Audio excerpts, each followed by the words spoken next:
Hey everybody, NicMakesPlays here. I'm about to go over what I think are the top 5 best decks to rank right now. We just got the biggest balance change of all time. We had 46 cards changes. We got Pike, we got a Rek'Sai, Echo, now we have Viego, we have Action. So huge change-ups in the meta, and I'm excited to go over what I think are the best 5 decks. So let's get into it. So in, I guess, spot 1, what I think the best deck in the game is Lee Sin. There's 2 ways to play Lee Sin. We have Zoe Lee Sin, and we have Lee Sin Action. Since Action and Viego just came out, it's kind of hard to place where I really think how great they are, but I'll go over the Action version briefly. But this is a straightforward version, tried and true, Zoe Lee Sin. It's a bit unique, as you can see a lot of spells, not many units. So you run Zoe and you run Either Dragon to hold on the early game. Zoe can just chip in for damage, and then when she strikes, she gets give you Crescent Strike with a super cool star chart. Gives you invokes, you with all kinds of different scenarios. You have Either Dragon. So Either Dragon round start, summon a Dragonling. You cast 2+ spells last round. So you basically just want to be using this every single turn to get tons of blockers through the lifesteal these give, plus just being blockers themselves. And you can stall until you get Lee Sin, and Lee Sin kills the enemy in 1 turn. So, how does Lee Sin kill the enemy in 1 turn? Basically, when he's leveled up, when he challenges something, which he gets challenged just by using a spell, he gains challenge if he uses a spell that turn. He challenges the enemy, which kicks him in the Nexus. So if he has 10 attack, that'll do 10 damage to the Nexus. But if you give him Overwhelm, the Dragon Kick also removes the blocker, and then Overwhelm attacks through again. So basically, if you have Lee Sin plus Overwhelm and 10 attack, he does 20 damage in 1 turn. This is really strong. Again, use Either Dragon to stall the turn. Whatever, say like turn 7, 8. And then you just kill him 1 turn with the Overwhelm Lee Sin with this level up. Now, why does this only run Either Dragon as the only follower? You can also run Tasty Faithfolk to extra lifesteal if you want. It's because you run Gifts from Beyond. Pick a moon weapon from hand. What you're going to do is you're going to pick the Crescendum, summon 2-cost follower from your deck. The only 2-cost follower in your deck, the only follower in your whole deck, is Either Dragon. You just need, so you have 6 ways to get Either Dragon, right? You have the 3 Either Dragon themselves and 3 Gifts from Beyond. All you do is you just use these, you get Either Dragon, you stick on the board, you just keep using the Dragon Link to stall. That's all you'll need to get to your turn with Lee Sin. You try and kill them in 1 turn. The way you give Lee Sin Overwhelm is with Zenith Blade. Create an ally +1, +2, and Overwhelm. So all you do is you play Dragonlings, you stall, you Lee Sin, you level them up, you give them Overwhelm, and then you give the 10 attack. That can be done with +3/+0 from Twin Disciplines, Sonic Wave, get something Challenger, but then also get something +2/+0, and you just give them 10 attack, kill them 1 turn. Very strong deck. I will very briefly go over, I guess, Lee Sin Action. It's a bit different, as you can see. It's definitely not just Either Dragon as the followers. We have Vicarion Vagabond. We have Tasty Faithfolk. These can help hold on the mid game. Action gives you his Warlord's Palace, which it's very complicated, honestly, so I won't go too much into it. But it gives you ways to draw. This is just unique. You have the Absolver to get Overwhelm instead of Zenith Blade. Give an ally +2/+1. And if it's you level champion this game, create the Absolver's return in hand. The Absolver return. Give an ally Overwhelm +2/+1. It basically is the same strategy, just a bit different. You have Action generating you value and being a threat in the early game. So you have to deal with him, and by the time they deal with him, you just slap down Lee Sin, give him the Absolver, and you kill him 1 turn. And of course, you also have the Either Dragon hold things down as well. Both variants run things like Deny, stop the opponent's strategies, stop your opponent from stopping you when you're trying to go for a game with the Dragon Rage, and you have Castle Palm to deal with the kind of stuff that they do. You have Notify, so very good. Now, we have the second best deck in the game, Ezreal Draven. Super consistent deck, a deck that's been around many formats. This deck did get nerfed in 2 ways. They made the Tribune Propulator cost 5. It says 4 here, but it actually costs 5 now. And they made Rummage cost 2. So you cut Rummage. You can run 1 if you want to get rid of the Axis and just dig for your Captain Fair to finish the game, or Suns and stuff like that. But yeah, it turns out Tribune Propulator, see it says 5 there. Still insanely strong card. Deal 1 to a unit, summon a random 1-cost follower. While I'm in hand, increase both by 1, so the damage it deals and the cost follower you summon for every 3 cost card you play. So this deck is just so reliable against matchups that aren't good at being pressured down. You can pressure them down by playing Dravens and House Spiders and some Dreaders and just attacking. You can use your stuns aggressively. You can Sentry their blocker, you can throw the Rose and Guile their blocker, and then attack for big damage, and then burn them off to finish with leveled Ezreal. Against decks that are aggressive, they're aggressive, and you can play the defensive role. You can use your removal, you have House Fires to block, Sentry stuns, all kinds of stuff like that, all kinds of removal. Very good. I think the builds now are actually cutting culling strikes, just for different kinds of removal. So all kinds of different ways you can play the deck.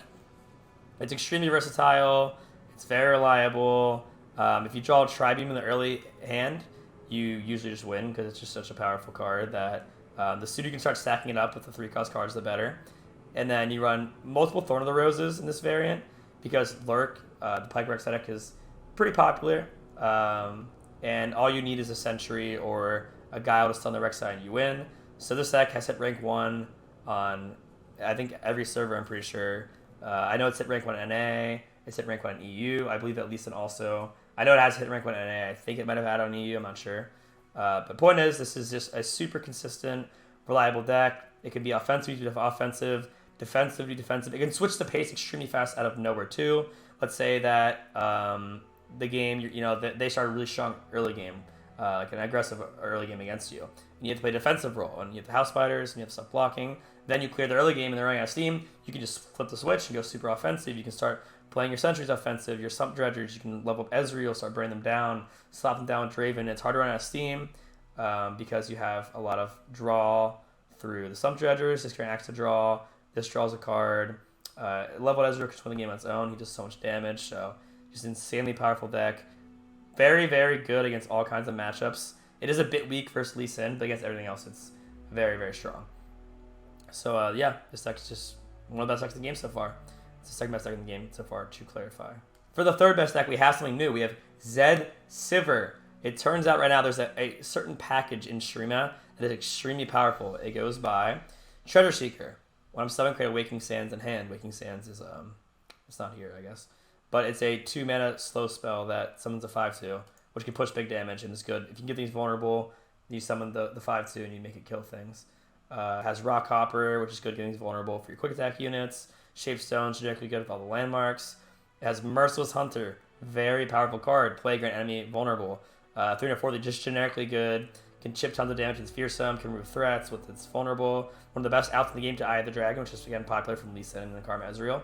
So very good.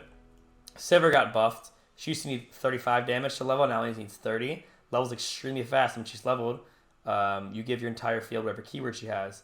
So what you do is you give her Flurry of the Fist, which gives her double attack. You give your whole field double attack. You can even run Ghost. Some people run Ghost in their builds. You give her Elusive, your whole field has Elusive, you go for game. You can run cards, give her Overwhelm to, well, like the Absolver, the new card, the Absolver. Give her Overwhelm, gives your whole field Overwhelm, attack for game. Very, very strong. But in general, it gives your whole field Spell Shield. Quick attack. So this deck just kind of runs the amazing Streamer package we have. And I can't forget Rune Runner. Only 5 mana for this effect. 6/4 Overwhelm Spell Shield. So Spell Shield is really good in the meta. It's good against these Lee Sin variants because they can't concuss a Palm because the Spell Shield will stop it. It's good against Ezreal Draven because obviously the removal can't push through the Spell Shield. They have to use multiple spells to remove your threats. And you're just playing tons and tons of damage. And the damage also is safe because they have quick attack. So you give things vulnerable, again with Merciless Hunter, Rock Hopper, and you just clean up quick attack while actually putting tons of pressure. You have Spell Shield in the late game, so you usually can kill them before they can deal with your stuff because the Spell Shield protects everything. You can use Twin Disciplines, that's now buffed, costs 2. Very strong. Palm to answer threats like Rek'Sai. We have Deny. They try and use like Pike Spell against you or just against removal in general. Just very well-rounded deck. And then of course the finisher, again, it's the Flurry of the Fist. Great Eye +1/+0. Quick attack. If already is quick attack, you're going to double attack. This deck runs Young Witch. So even if you don't have like Zed or Sivir, you can give something quick attack, like say you give Rune Runner quick attack, and then you Flurry the Fist. You have a double attack Spell Shield Overwhelm card, and it's a permanent buff, so it keeps the double attack. So this deck's just really, really great in the meta. There's tons of different ways to play it. This is the generic build that hit rank 1. My build and other builds are running things like 1 Ghost, again, to keep things elusive, to go for game. You can run a Spirit Refuge, gives your whole field lifesteal, but it's also just good to heal against aggro, and it gives you the barrier to protect your Sivir and stuff. You can run Profiteer, gives you Lucky Finds to give different keywords to your Sivir. Just got tons of cool stuff you can do with Sivir. But in short, again, this Treasure Seeker, Merciless Hunter, Rune Runner, Sivir package, it's particularly really strong right now. Tons of decks just splash it, and they're very good. And this deck's one of the best decks that utilizes this package. So On top of that, very powerful cards with Twin and everything else. So you could also run Action in this. Action just came out, a new champion. You can cut Zed. Zed's really strong, so he pushes for huge damage. But Action's just nice because he's a low committal. Zed is 3 mana, and Nick can get Mystic Shotted. But if you have protection, you can save him. It's just he's relying on these protections. But Action just gives you the Warlord's Palace right away. Can help you refuel by giving the draw off the Warlord's Palace. So a bit of a different build. But I'm just letting you guys know that since Action did just come out, you can replace Action. It may actually become better than this deck. It might actually become Sivir Action is the top 5 deck in the game. It's just, this is right now, we know this is very powerful. All right, and on to the 4th best deck in the game. We have Azir Aurelia, the previous best deck of last patch, now nerfed, but still very strong, especially positioning-wise. This deck is Lee Sin's worst matchup. Lee Sin is in a very good spot. It beats most decks. We saw the Sivir deck can do well against Lee Sin because of Spell Shield. Well, Azir Aurelia, I think, is probably the best in the whole game against Lee Sin. And on top of that, it's just a very strong deck. It can just run through things. They have some new toys to play with, despite their nerfs, like the Treasure Seeker in a lot of decks this season. As I said, it's very strong. Has Defiant Dance. Recall a unit Blade Dance 1. This card is so good. You can recall their Viego, you can recall their Thresh, their Nasus, what have you. You just remove a threat, remove Radiant Guardian. You remove a threat, and then also it gives you an offensive push with the Blade Dance 1. Blade Dance 1 isn't anything crazy, but Blade Dance 1 is very strong because it helps level up Azir, helps level up Aurelia, and then if you already have them leveled up, the Blade Dance 1 could just be a game-winning push when you remove a blocker. So this deck is insanely powerful. Positioning-wise, it does take a bit longer to level Azir. He now needs 13 plus allies to level. She needs to see 14, or not, she doesn't need to see it, but you need to have 14 allies attack. But nonetheless, this deck is nothing to mess with. Sparring Student's still extremely potent. Get to like 10-10 for a 1-drop. When these are leveled, it's just extremely hard to deal with. Basically, it's why it's so good. Is it's a combo deck that's aggressive. It's kind of unique. Whereas Lee Sin's a combo deck where you kind of stall, and so you get a 1-turn kill with Lee Sin. As Karma's a combo deck where you just kind of stall until turn 10 with Karma, and Ezreal could be 1 turn. This deck is like a combo deck that pushes damage the whole time and is constantly just putting on pressure on your opponent. So what you do is you keep Azir and Aurelia in the back row. They kind of sit back. You play Dice, it just sits back. And then you keep playing these Blade Dances, the Ribbon Dancer, the Defiant Dance, the Blossoming Blade, you attack with whatever. And you're getting off tons of aggro pressure for no downside, really. I mean, your big hitters, like things that are generating these threats, are Dice, Azir, Aurelia, but these don't ever become unsafe because Azir you just keep in the back row. You don't attack with it really. Aurelia has quick attacks. You only attack with it when you know it's safe. If they have they control chant, you probably just hold her back. But she generates a Blade Dance. When it's your attack token, she gives you the Blade Dance each turn.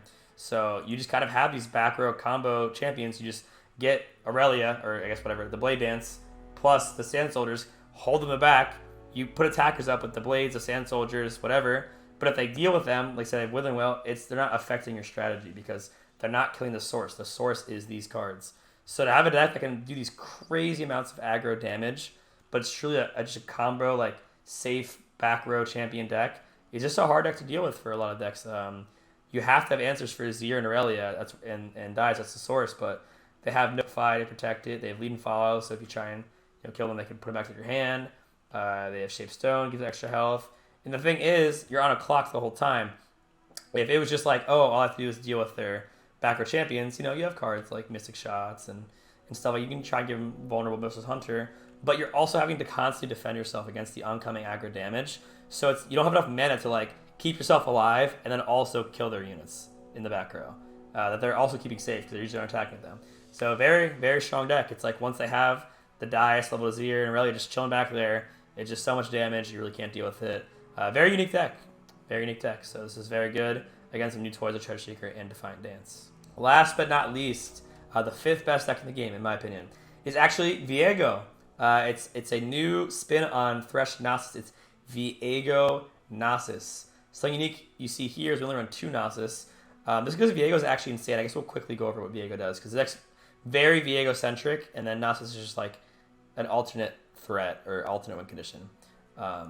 So Viego, each round, the first time an ally dies, summon an Encroaching Mist. Wow. Okay, I guess I can't show you that card is. Encroaching Mist is just a 1/1 ephemeral, and it says buff Viego +1/+1 and Encroaching Mist everywhere. So every time, or each round, the first time an ally dies, you buff Viego +1/+1, and you buff all the mist that come out +1/+1. But the more important part is his level up. I've seen Azir with 20 plus total power die. He levels up. Each round, the first time a unit dies, summon encroaching mist. So I already did that. Except for this time, it actually counts if you kill your opponent's units. But the more important part, he levels up. Round start. Steal the strongest enemy this round. If it's a champion, kill it instead. So what this deck does is you just have this like strong against pressure, shadow all units, whatever. You level up Viego. You just win the game pretty much. If he's leveled, you just GG. You're killing the strongest unit every turn. If it's a champion, if it's not a champion, you just steal it for yourself and get to use it. It's basically like when Viego comes in the field, it's extremely hard to win. You basically just win. At first glance, it seems kind of hard to level this, right? If you've seen Azir Flame's power die. The thing is, it's actually very easy, and that's what surprised everyone about Viego. Let's look at the deck real quick. So the mist that he summons themselves die, and they help level him up. Nasa gets really huge, and that helps level him up when he dies. You have Butcher, Bakari Reaper, Treasure Seeker, Fading Icon. This summons the Encroaching Mist, Merciless Hunter. So what you really have happen is you don't be as aggressive with your pushes. The first few turns, you kind of set up a board. You don't really attack with anything. You just kind of just put them there. And then on turn 5, you play Viego. Then you swing with everything. You hold Viego back to keep him safe. Then he sees like all kinds of units die, right? You have your Merciless Hunter dying, your 3/3s dying, your 3/1s dying, your 4/2 Escape Automation dying, and he gets over half his level up from that big swing. If they don't block everything, they're taking tons of damage and putting themselves in atrocity range, which is good. When things die, he gets a miss, which also dies and helps him level up. I do want to show you guys Waking Sands, actually. So Treasure Seeker gives you this card, Waking Sands. Summon a Sandstone Charger. And the Sandstone Charger, so it's a one mana 2/1 that gives you this card. That gives you Ephemeral 5/2. This is really easy to level up Viego. So you place after you have Viego, you attack with it. If they don't block, they take 5. So that's already really good for you, really.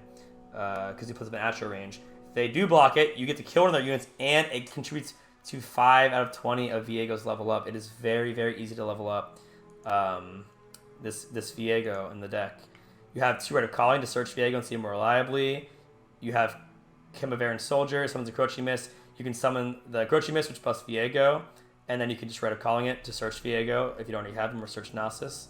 You have Answers with Black Spear, Vile Feast to deal with tons of stuff. This is good against the Green Glade duos. The Elusive that tries to beat you down when they're playing Azir Aurelia and stuff. Spherely Shuri Fuel. You just kind of have a really well-run strategy. 2 Nasus is good because the main win con is actually Viego. If you run 2 Rite of Calling, you have more Viego than Nasus, so you have a higher chance of seeing Viego than seeing Nasus. But I do like running the 2 Nasus as well, because it's just like multiple threats. It's alternate win conditions.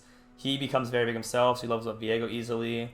I do like Scything Strike as a champ spell, and if you draw Viegos in the early game, you don't want to have a dead Rite of Calling, where you have like too many Viegos and you don't search in the Rite of Calling anymore.